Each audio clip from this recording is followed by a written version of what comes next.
So I thought I'd read a chapter from my book, You Resourceful, which is a book about how to use your creative inner resources for larger healing goals. And this particular chapter is about metaphors, and it begins with an epigram by Barbara Guest from her poem, The Blue Stairs.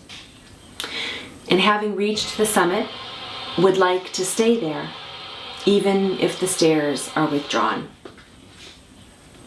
Here's a way to think about metaphor.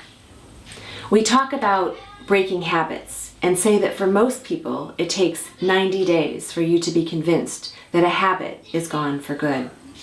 We talk about releasing traumas and say that it takes remembering the incident but not feeling it in the same way, not collapsing, wilting, or breaking in the face of it, to be convinced that it's no longer running our emotional control room.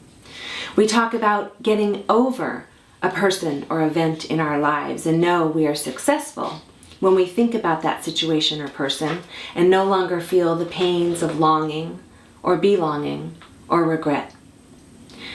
As you know, the words we use to describe these desires to break, release, get over are themselves clues in how to do it. And the first step in this healing separation is to transform these words into visual images. The second step is to use your creative mind to elaborate on the story. For example, if you're trying to break a habit, imagine it as a scene in a cartoon world. What happens when that character breaks something? I see a rock and a character with huge hands who is crushing it. The pieces fly all over the place like confetti. Or I see a wall and a character with a sledgehammer that's twice his size. He strikes the barrier at its weakest point, causing the wall to crumble. And what happens next? The confetti turns into a light, fluffy snow and covers the entire landscape. And the character steps over the crumbled wall into a field blooming with colorful wildflowers.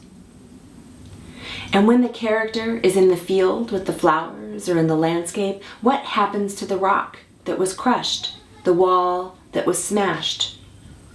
It's smaller. The rock has been reduced to a pile of pebbles. The wall is rubble and dust.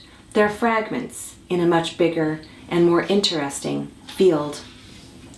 Perhaps you could like to try and compose your own little metaphoric two-step right now by thinking about something that you would like to get over. Get over like what? Imagine that wall, river, ocean, canyon, whatever it is, and think about what you would need to do to get over it. Imagine yourself doing just that and take a moment to notice how imagining yourself bridging, flying, sailing feels in your body right now. If you can feel a shift, even for a few moments, you figured out how the mind and the body are one simultaneous and simplicatio system, like waves and the deeper waters of the sea. But of course, you knew that already. You've blushed when someone made you feel embarrassed, bristled when someone told a bad joke.